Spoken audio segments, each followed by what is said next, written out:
Good evening, friends.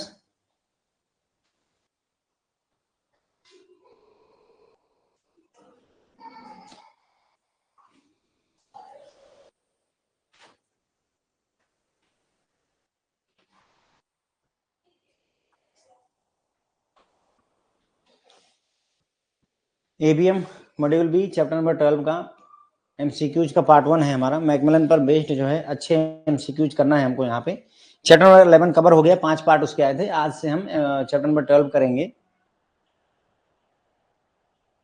ठीक है, chapter number 12। और इसके बाद में कल से क्लासेस सस्पेंडेड है फ्रेंड्स। ओके, 11 से लेकर के लगभग 15 तारीख तक जो है होली मनाएंगे हम सभी लोग।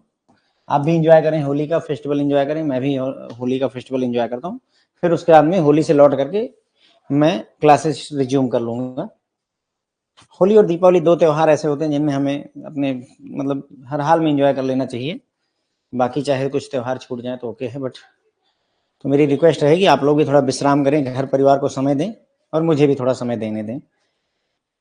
ओके, तो शुरू करेंगे फ्रेंड्स। जो है टर्म एम्प्लॉय बिहेवियर रेफर करता है। एम्प्लॉय बिहेवियर से आप क्या समझते हैं? सवाल ये है हमारे सामने, what does the term employ behavior refer करता है?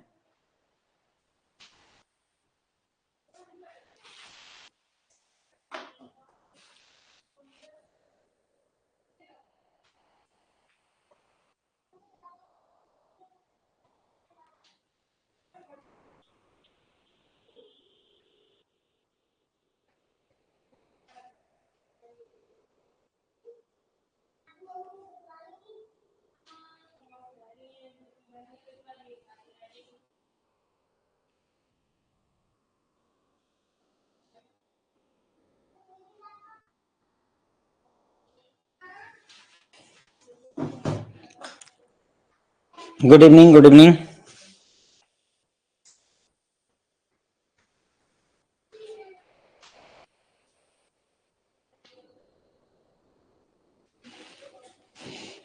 तो फ्रेंड्स, एम्प्लॉय बिहेवियर किसे कहते हैं? The way in which employ respond to specific circumstances or situation in the work place. Work place पर किसी विशेष परिस्थिति में, किसी विशेष सिचुएशन में एम्प्लॉय कैसे रिस्पॉन्ड करता है, उसे ही एम्प्लॉय बिहेवियर कहा जाता है। ठीक है,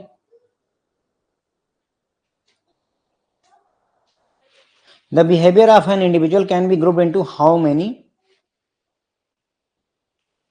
फैक्टर्स?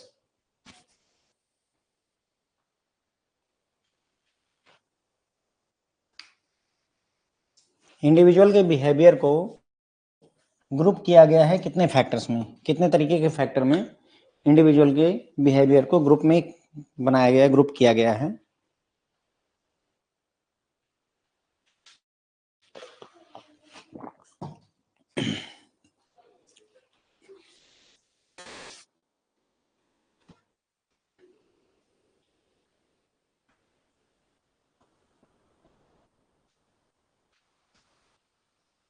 ठीक है, 4 फैक्टर्स होते हैं फ्रेंड्स।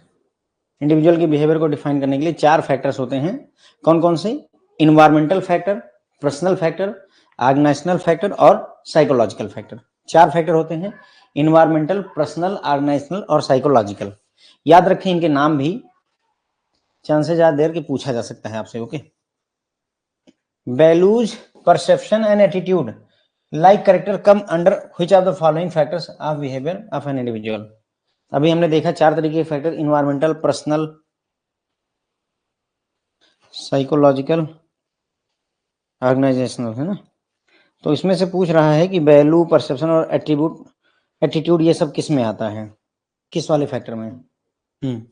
करेक्ट है गुरप्रीत।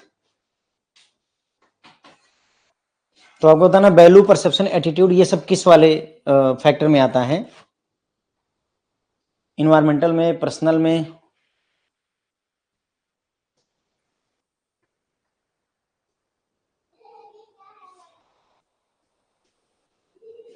तो फ्रेंड्स ये सारे के सारे आते हैं साइकोलॉजिकल फैक्टर में। किस में आते हैं? साइकोलॉजिकल फैक्टर में। एक बार मैं क्वेश्चन दोबारा दिखा देता हूं आपको। देखिए, हमने देखा कि इंडिविजुअल के जो बिहेवियर है उसको 4 फैक्टर में डिवाइड किया गया, ग्रुप किया गया। कितने? 4 फैक्टर में।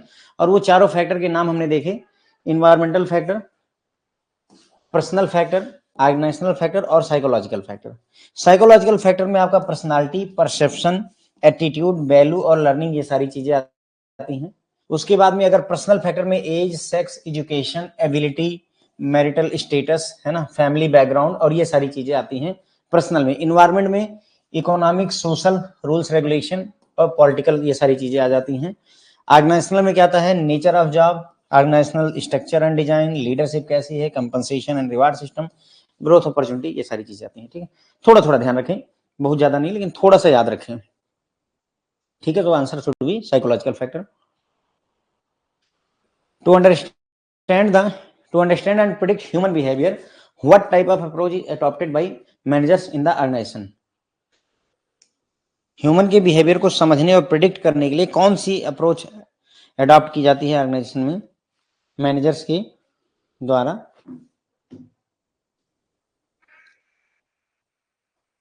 सो क्वेश्चन ये है,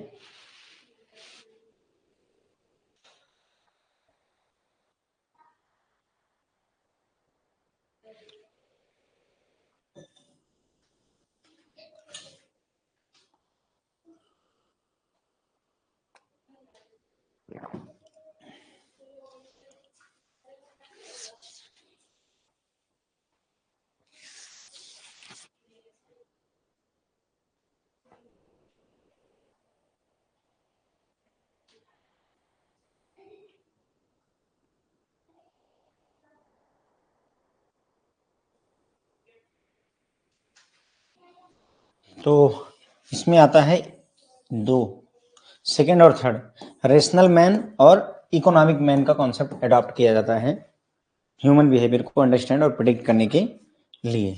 कौन सा? इकोनॉमिक मैन और rational man. They adopt economic man and rational man approach to understand and predict the human behavior. Which of the following studies help to development of the in the development of social man idea? Social man का concept किसकी study से, कौन सी study से आया था?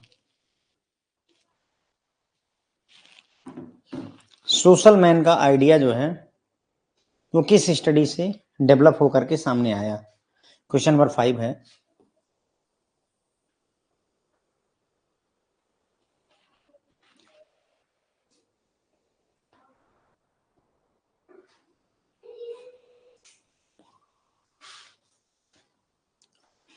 हमने कल champions trophy जीत ली है भाई, उसके लिए सभी देशवासियों को कंग्रेचुलेशन हमारी तरफ से।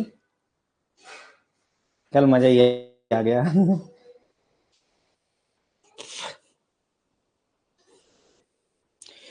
ठीक है, तो हाउथरॉन स्टडीज जो थी उसी से जो है, और मेरे ख्याल से हाउथरॉन स्टडीज थी एल्टन मायो द्वारा ऑर्गेनाइज की गई थी ना, एल्टन मायो द्वारा ये हाउथरॉन स्टडी कंडक्ट की गई थी जिसमें सोशल मैन का कॉन्सेप्ट सामने आया था।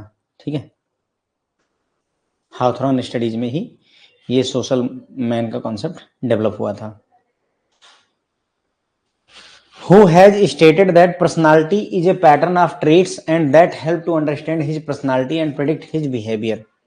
तो किसने कहा था कि पर्सनालिटी जो होती है वो गुणों का एक पैटर्न होती है, ट्रेट का एक पैटर्न होती है, और ये मदद करती है किसी व्यक्ति की पर्सनालिटी को समझने में और उसके बिहेवियर को प्रिडिक्ट करने में? ऐसा किसने कहा था?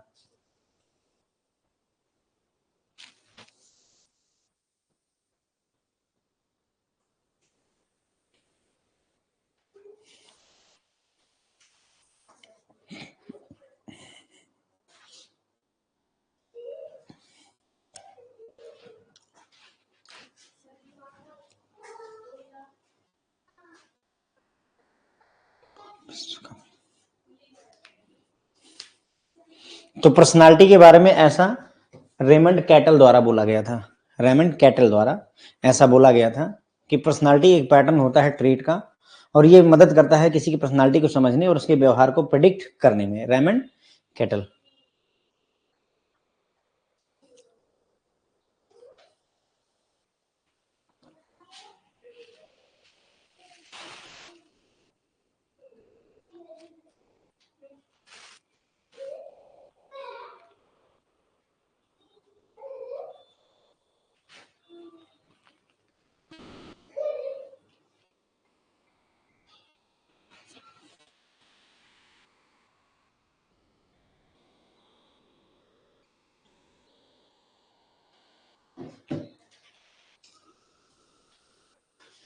आइजनैक theory of personality focused on.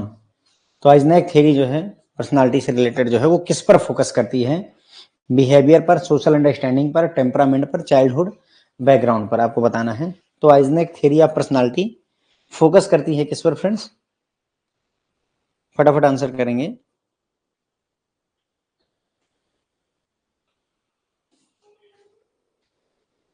तो ये सर जो है टेम्परामेंट पर फोकस करती है। टेम्परामेंट मतलब स्वभाव होता है, किसी व्यक्ति का स्वभाव कैसा है। ओके, टेम्परामेंट हिंदी में स्वभाव बोलते हैं। ठीक है, तो आइजनैक थ्योरी ऑफ पर्सनालिटी किस पर फोकस करती है? व्यक्ति के स्वभाव पर, टेम्परामेंट पर। यहाँ पर एक टर्म जो है निकल करके आता है फ्रेंड्स, वो भी जरा ध्यान रखिएगा यहीं पर ही, है ना। तो Eysenck theory of personality focus on temperament which believed were largely controlled by the genetic influences. He utilized statistics technique known as factor analysis to identify what he believed were two primary dimensions of the personality: extraversion and neuroticism.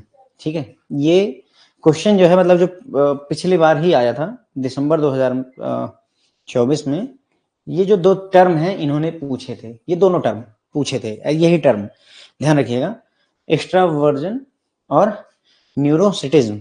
ये जो है उन्होंने पूछा था कि ये किस theory से रिलेटेड है। तो ध्यान रखिएगा आइजनैक थ्योरी से रिलेटेड है ये दो टर्म। ठीक है, तो थोड़ा ध्यान रख करके एग्जाम में ये बात बैठे। ये जो दो टर्म है पर्सनालिटी से, ऐसे भी पूछ सकते हैं कि दो टर्म आइजनैक थ्योरी के हिसाब से जो दो डायमेंशन है प्राइमरी पर्सनालिटी को कौन कौन सी है। तो ये भी याद रखेंगे, एक्स्ट्रावर्जन और न्यूरोटिसिज्म। ठीक है, तो एक क्वेश्चन यहां से भी बन सकता है, एक्सप्लेनेशन से भी पूछा हुआ क्वेश्चन है, तो मैंने आपको ये बता दिया।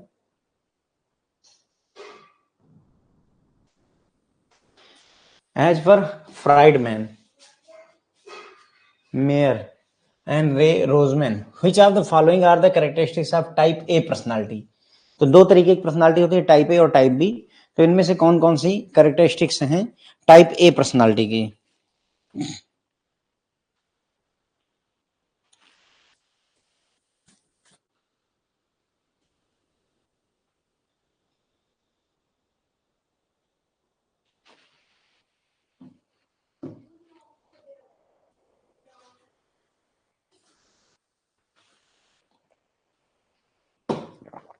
टाइप ए पर्सनालिटी क्या होती है? देखो, रेस्टलेस होती है नेचर से, तो हमेशा चलती रहेगी, मतलब लोग चलते रहेंगे, घूमते रहेंगे, खाते रहेंगे तेजी के साथ में। मोनोटास्किंग होती है, एक काम एक समय पे करते हैं। ऑफन डिस्प्ले नर्वस जेस्चर, जैसे क्लिंचिंग फिस्ट, हाथ वाथ जो है ना टेबल पर जो है हाथ पैर पटक रहे हैं, kind of that. Okay, does not have time to relax and enjoy life, मजा करने के लिए, जिंदगी में एंजॉय करने के लिए टाइम नहीं है। तो बताना टाइप ए पर्सनालिटी। तो देखो टाइप ए पर्सनालिटी वो बोलते नहीं टेंशन प्रसाद वाली पर्सनालिटी होती है, ले भैया टेंशन है, टेंशन है। अब आप देखो इसमें जो जो काम टेंशन वाले हैं वो उसके हैं। ठीक है, जैसे रेस्टलेस है, हाँ तो ये टेंशन कुमार है। ठीक है, मोनोटास्किंग, एक समय पे एक काम कर रहा है, कौन सी टेंशन है? खाना खा रहा हूं तो खाना खा रहा हूं ना, ये टेंशन नहीं दे रहा है हमको, तो ये नहीं है। नर्वसनेस, हाँ बिल्कुल टेंशन कुमार यहाँ भैया है ना, मुट्ठी बांध रहे हैं, टेबल पीट रहे हैं, समय नहीं है रिलैक्स करने का, एंजॉय करने का लाइफ, तो ये भी टेंशन ही है। ठीक है, तो दिस इज आल्सो टेंशन, ये टेंशन है, ये टेंशन है, केवल ये छोड़ करके बाकी सब कामों में टेंशन ही है। So answer is C, multitasking करेगा वो व्यक्ति, मल्टीटास्कर होगा, एक साथ फोन पे भी जुटा हुआ है, गाड़ी भी चला रहा है, लैपटॉप भी खोला हुआ है, लाइक दैट। आपने देखे होंगे बेंगलोर में एक लेडी जो है 60 या 70 की स्पीड में ऐसा करते हुए दिखाई दी थी। ठीक है, तो टाइप ए पर्सनालिटी एग्जिबिट करती है भाई, रेस्टलेस, इम्पेशेंस होती है, जल्दी अचीवमेंट चाहिए, रातों रात परफेक्शन होना चाहिए उसके अंदर में।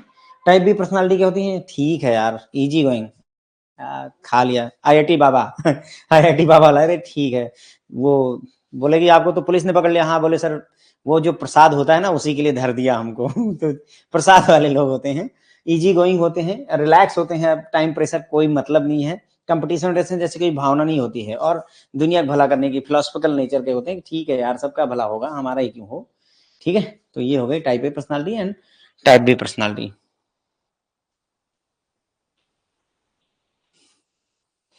ठीक है, फिर आता है क्वेश्चन नंबर 9, ईएच इरिक्शन द्वारा डेवलपमेंट पर्सनालिटी डेवलपमेंट मॉडल, मतलब पर्सनालिटी के मॉडल डेवलप किए गए हैं किसके द्वारा? ईएच इरिक्शन के द्वारा।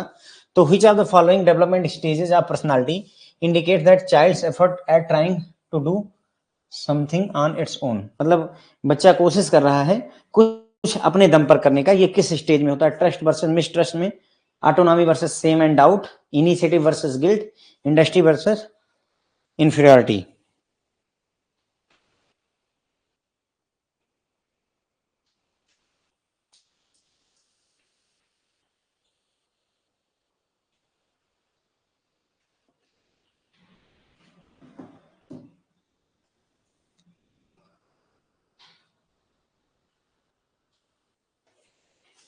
ठीक है, तो ये होता है सर इनिशिएटिव वर्सेस गिल्ट में। बच्चा अपनी तरफ से कुछ करने का प्रयास करता है, इनिशिएटिव लो या फिर जो है केवल अफसोस करते रहो।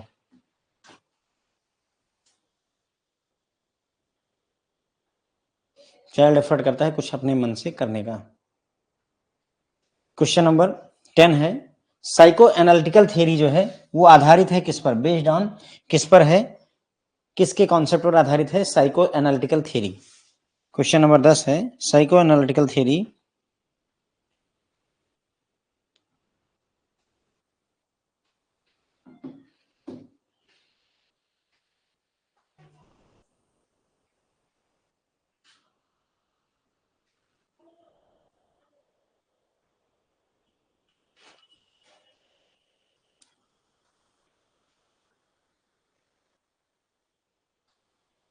हाँ बिल्कुल, रिलैक्स फील करिए, टाइप बी पर्सनालिटी रखिए। टाइप ए पर्सनालिटी से कोई फायदा नहीं है, कोई फायदा नहीं है। जो लोग बहुत टेंशन में रहते हैं उनको मैं हमेशा एक एग्जांपल देता हूँ। एग्जांपल क्या, मेरी रियल लाइफ प्रैक्टिकल बात बता रहा हूँ। मेरा एक फ्रेंड था, मेरी एक फ्रेंड थी, हम 8-10 लोग थे ग्रुप में, हम सब जो है बैंक की तैयारी करते थे। ठीक है, मैं उस समय नौकरी करता था टीसीएस में। तो उसकी वजह से क्या था, मैं लगभग जब मैं नौकरी करता था 60,000 रुपए महीने के आसपास कमाता था, तो मेरे ऊपर कोई प्रेशर नहीं होता था। ठीक है, एग्जाम देने जाता था ऐसे कि ठीक है पास हुए तो बहुत बढ़िया, नहीं हुए तो नुकसान क्या है, 60,000 तो कमा ही रहा हूँ, कोई टेंशन नहीं होती थी।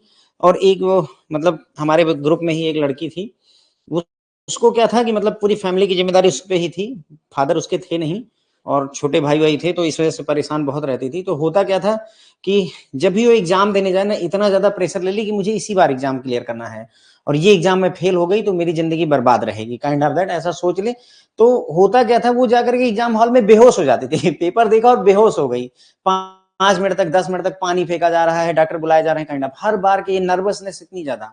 होता क्या कि उसकी वजह से, अब भाई जब तुम बेहोश हो गए, 60 मिनट के पेपर में 100 क्वेश्चन करने हैं, तो 5 मिनट तुम बेहोश रहे तो फिर क्या कर पाओगे? नुकसान तो तुमने कर दिया, अब उठोगे हड़बड़ा करके फिर और नुकसान हो जाएगा। ठीक है, तो मेरा मतलब ये है कि, और उसी जगह पे मैंने फिर कहा कि मेरे पास बैकअप था, 60,000 सैलरी में पाता था तो मुझे फर्क नहीं पड़ता था, फेल हो गए तो क्या हो गया, हो गए फेल।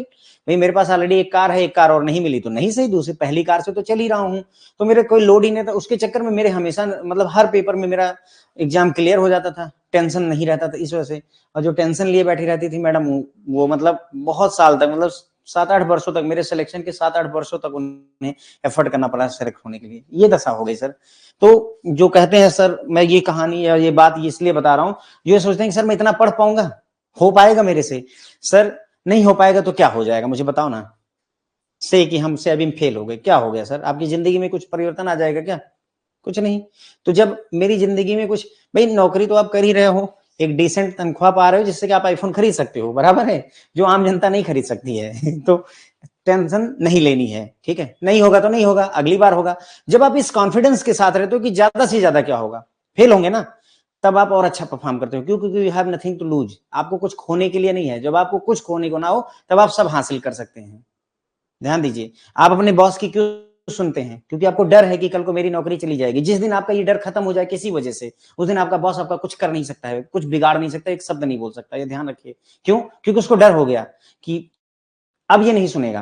तो वही बोलते हैं कि डराओ किसी को उतना ही जितना वो सह सके। एक दिन जिस दिन डर खत्म हो गया, पलट के जवाब दे दिया, काम खत्म, now your value is gone. तो वही मैं कह रहा हूँ, हाँ इंक्रीमेंट ठीक है सर, इंक्रीमेंट का लॉस होगा, अगली बार ले लीजिएगा सर, 6 महीने बाद ले लीजिएगा। आप वैसे भी जो है पैसों के ढेर पर तो बैठते ही हैं चलो ठीक है। तो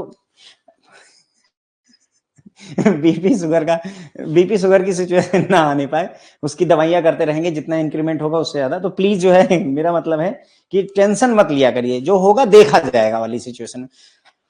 ये मैं अपने मतलब प्रैक्टिकली मैं बता रहा हूँ। जो लोग जैसे मतलब क्या होता है ना कि मतलब मेरे से जैसे कुछ लोग कनेक्ट होते हैं, फोन करते हैं कि सर अब ये पढ़ रहे हैं, मैंने उनका मुर्गन सर का जो है नोट्स ले लिया है, छापा पढ़ा हूँ, ये क्वेश्चन नहीं सॉल्व हो रहा है, वो नहीं सॉल्व हो रहा है, इसको कैसे करें उसको। सर इतना ज्यादा पढ़ लोगे ना तो पास नहीं होगे।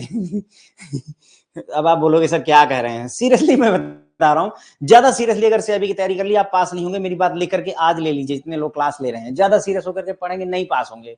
क्यों? क्योंकि ये मैं पढ़ा रहा हूँ जरूरी नहीं आ जाए, आप बहुत सीरियस हैं, एकदम दिमाग लगाए पढ़ेंगे। साइकोलॉजिकल थ्योरी है कि फटाक से हम फ्रूडियन कॉन्सेप्ट लगाएंगे। वो एग्जाम में ऐसा कुछ रख ही नहीं रहा है, कुछ और ही सोचे बैठा है। ले भाई अब क्या करिएगा, अब क्या करेंगे आप ना। तो इसीलिए सीरियस हल्का रहिए, बहुत ज्यादा सीरियस होकर के सीआईबी नहीं निकलता है। जितने भी लोग सीरियस रहे उस अटेम्प्ट में कभी पास नहीं हुए हैं।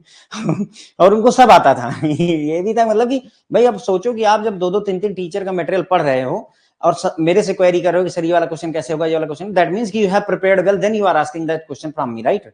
तो तुम्हारी इतनी तैयारी उसके बाद भी तुम फेल हो जा रहे हो। उसी जगह पे दूसरा जो है IIT बाबा की तरह माल फूक रहा है। सो गो इट विथ इजी। मैं सीरियसली बता रहा हूँ कि इजी जाइए, ज्यादा लोड ले लेंगे, घर है, परिवार है, फैमिली है, उसके बाद में नौकरी है ना, बहुत सारी चीजें हैं जो आपको हैंडल करनी है। तो बस उतना ही प्रेशर जितना संभाला जा सके, ठीक है। तो ये होगा फ्रेंड जो है फ्रूडियन कॉन्सेप्ट पर आधारित।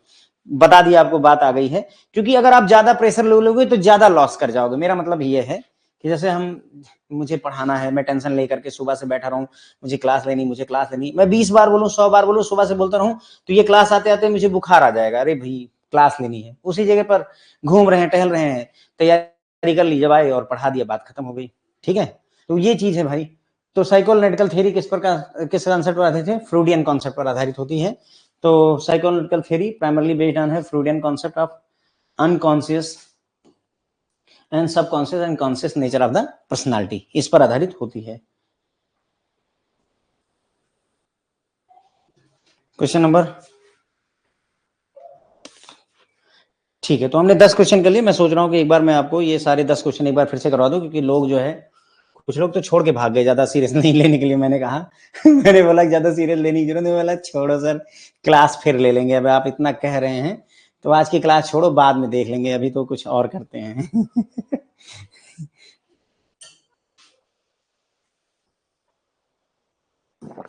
ठीक है। तो इसमें हमने देखा कि एम्प्लॉय बिहेवियर जो टर्म है वो क्या रिप्रेजेंट करता है। एग्जाम में ध्यान रखिएगा, अगर आ गया क्वेश्चन तो गलत कर बैठेंगे। एम्प्लॉय बिहेवियर बड़ा सरल सा क्वेश्चन है, लेकिन यहाँ पर हालात जो है देख रहे हैं कैसे एकदम नजदीक नजदीक क्वेश्चन ऑप्शन बनते हैं और वो गलत करवाते हैं।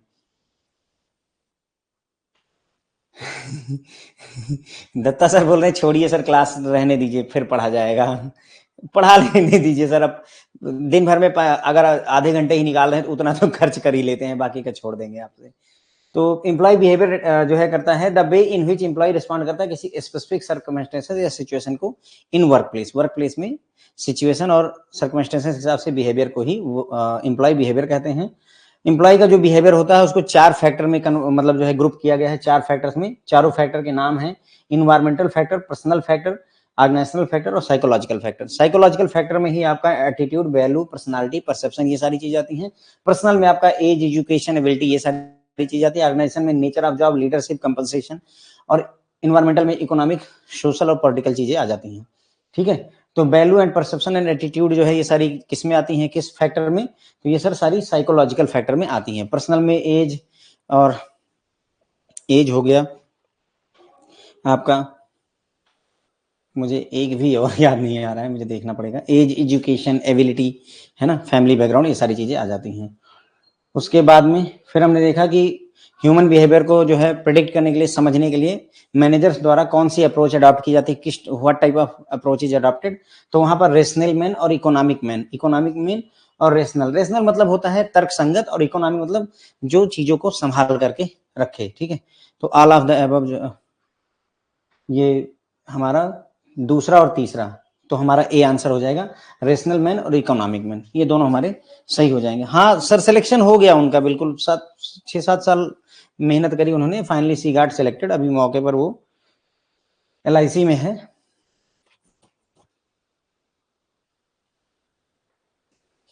ठीक है। सोशल मैन का कॉन्सेप्ट जो है किस स्टडी से बाहर निकल कर आया है? तो हाउथॉर्न स्टडीज एल्टन मायो द्वारा की गई थी। अनूप सर बताएं आपका क्वेश्चन क्या है, मैं देख रहा हूं, अभी क्वेश्चन आपने नहीं पूछा है। उसके बाद में पर्सनालिटी एक पैटर्न होता है ट्रेट का, और वो समझने में मदद करता है, पर्सनालिटी और बिहेवियर को प्रेडिक्ट करने में मदद करता है। ये किसने जो है मतलब कहा था, तो ये रेमंड कैटल द्वारा पर्सनालिटी की डेफिनेशन दी गई है।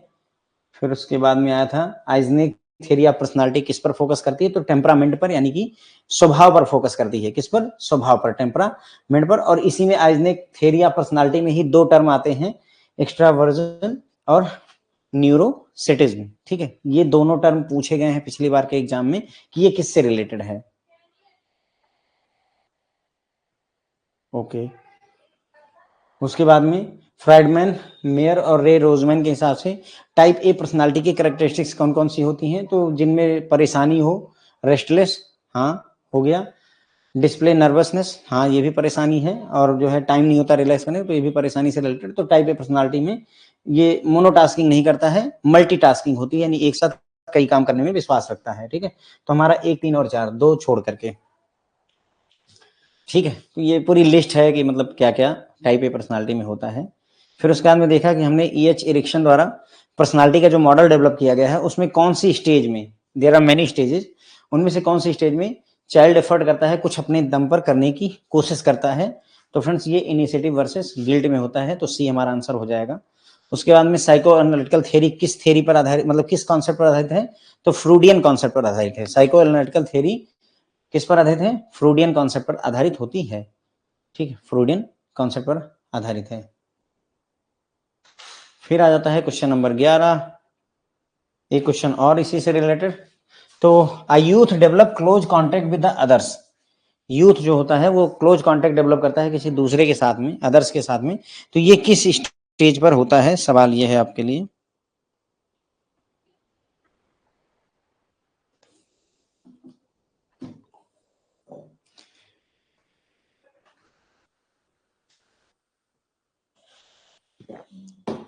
E.H. एरिक्सन की जो पर्सनालिटी मॉडल डेवलप किया गया है उसमें बहुत सारी स्टेजेस हैं, आपको बताना है किस स्टेज में यूथ जो है क्लोज कॉन्टेक्ट बनाता है दूसरों के साथ में, सहयोग, मित्रता, ये सारी चीजें होती हैं।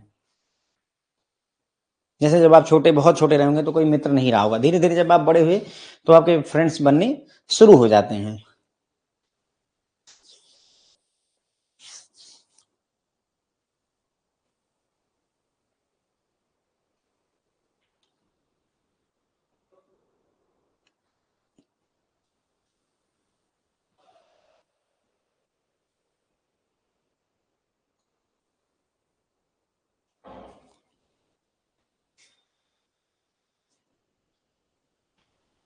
तो फ्रेंड्स ये होता है इंटीमेसी वर्सेस आइसोलेशन में, किसी के कांटेक्ट में रहना या अलग रहना, इंटीमेसी वर्सेस आइसोलेशन में। तो यहां पर हम जो है रिलेशनशिप बिल्ड करने की कोशिश करते हैं। साइको एनालिटिकल थियरी में से कौन सा highest level of restraining force रखता है? Id, ego, super ego, hyper ego.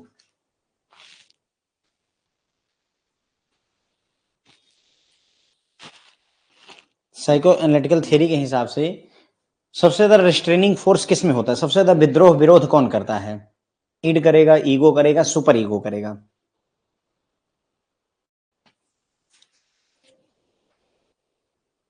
तो सबसे ज्यादा रेस्ट्रेनिंग जो है फ्रेंड्स सुपर ईगो द्वारा किया जाएगा। किसके द्वारा किया जाता है? सुपर ईगो द्वारा किया जाता है। Super ego is the highest level restraining force and can be described as a conscience of the person. ठीक है,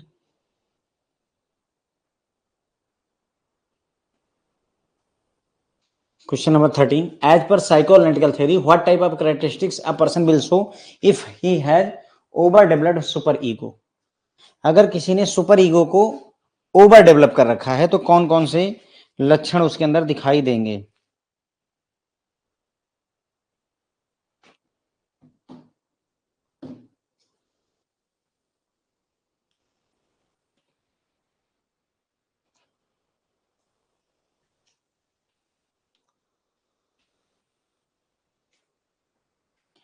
तो साइको एनालिटिकल थ्योरी के हिसाब से कौन कौन सी कैरेक्टरिस्टिक्स एक व्यक्ति दिखाएगा अगर उसने सुपर ईगो को ओवर डेवलप कर रखा है?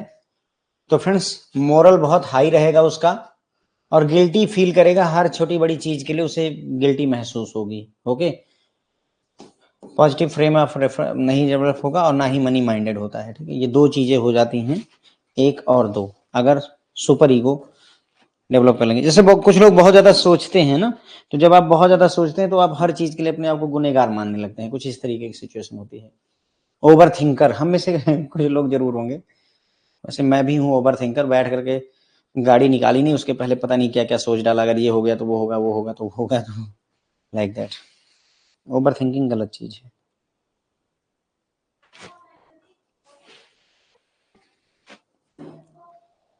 सेल्फ कॉन्सेप्ट थ्योरी से क्लोजली एसोसिएटेड कौन है? Who is closely associated with the self concept theory?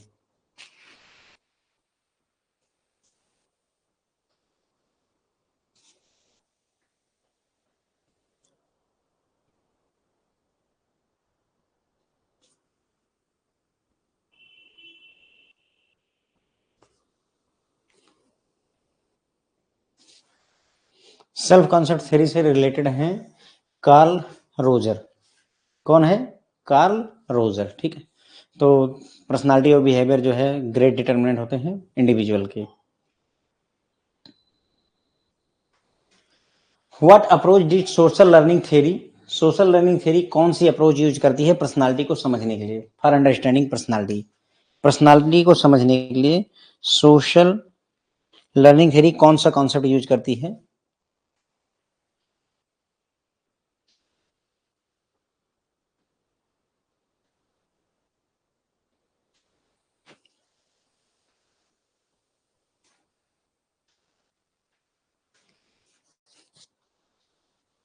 तो ये सर री enforcement and punishment theory use की जाती है। क्या यूज की जाती है सर? री इन्फोर्समेंट एंड पनिशमेंट थ्योरी इसके द्वारा यूज की जाती है सोशल लर्निंग थ्योरी में। री enforcement and punishment theory personality को समझने के लिए इसके द्वारा यूज की जाती है, ठीक है। तो बस अपने 15 क्वेश्चन थे फ्रेंड्स, वी आर डन, है ना। एक बार मैं आपको क्वेश्चन नंबर 11 से वो अगेन एक बार क्विक रिव्यू करवा देता हूँ, फिर आप जो है क्लास ड्रॉप कर सकेंगे। ओके, तो इसमें था कि किस डेवलपमेंटल ईएच एरिक्सन की जो पर्सनालिटी मॉडल है उसमें किस स्टेज पर यूथ जो है दूसरों के साथ में क्लोज कांटेक्ट बनाने की कोशिश करता है? तो ये इंटीमेसी वर्सेस आइसोलेशन स्टेज पर होता है।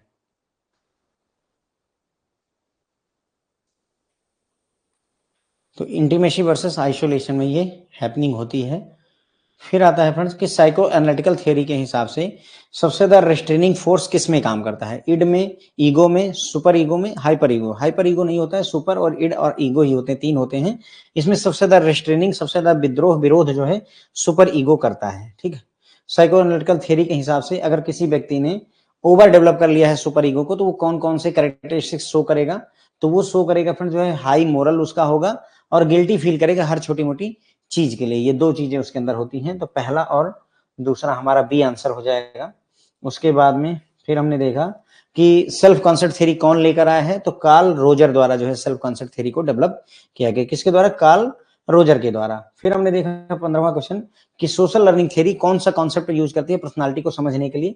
तो अप्रोच है उनके री एनफोर्समेंट एंड पनिशमेंट अप्रोच को ये यूज करते हैं पर्सनालिटी को समझने के लिए। पर्सनालिटी को समझने के लिए सोशल लर्निंग थ्योरी द्वारा री इन्फोर्समेंट एंड पनिशमेंट अप्रोच को यूज किया था फ्रेंड्स। बेहतरीन क्वेश्चन है, लगभग क्वेश्चन अच्छी क्वालिटी के हैं इसमें, जो कुछ भी मैं आपके लिए लेकर आया हूँ। होप है फ्रेंड्स आपको समझ में आए होंगे और पसंद आए होंगे, ठीक। बस अगर किसी क्वेश्चन में डाउट है तो प्लीज आस्क करिए। थ्योरी बेस्ड है तो ज्यादा डाउट नहीं होना चाहिए। बाकी क्लास ड्रॉप करिए, डिनर वगैरह करिए। कल हम नहीं, हाँ एक मिनट रुकिएगा, ड्रॉप करने से पहले अभी क्लास कल से बंद रहेगी, ठीक है। होली के बाद रिज्यूम करेंगे, होली के बाद क्लास रिज्यूम होगी और हम बीएफएम पढ़ेंगे। बीएफएम का चैप्टर नंबर 11 जो है उसके एमसीक्यूज करेंगे नेक्स्ट क्लास में। जब क्लास रिज्यूम होगी 15-16 तारीख को, तो हम बीएफएम का chapter number 11 module B start करेंगे। उसके बेहतर क्वालिटी के एमसीक्यूज इसी लेवल के टॉप नॉच डिस्कस करेंगे। तो प्लीज जो है बीएफएम चैप्टर नंबर 11 आप थोड़ा सा पढ़ लें, उसका बैकग्राउंड थ्योरी है ना, तो बेहतर रहेगा, ठीक है। Question number 1, okay.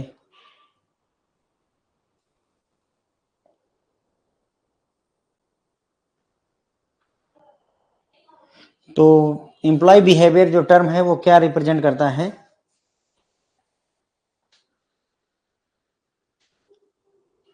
कल क्लास नहीं है, आज लास्ट क्लास रहेगी, होली के बाद मिलेंगे फ्रेंड्स, ओके।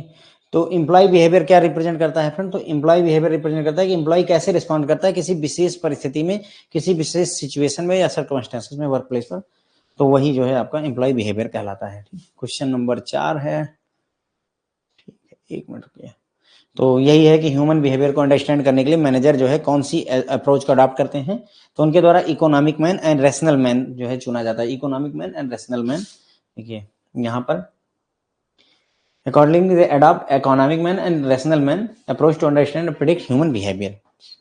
ठीक है, चैप्टर नंबर 12 जो एबीएम का है हम उसके अगले हफ्ते में करेंगे। एक हफ्ते जो है एबीएम, एक हफ्ते बीएफएम का कॉन्सेप्ट है।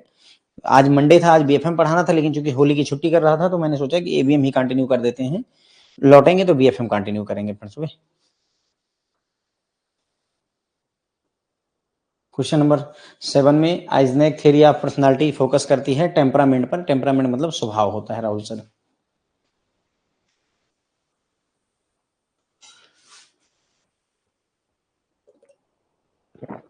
ठीक है सर, तो हैप्पी होली आपको सभी को एडवांस में हमारी तरफ से। होली के बाद मिलेंगे आपसे। Thank you so much friends, good night सभी।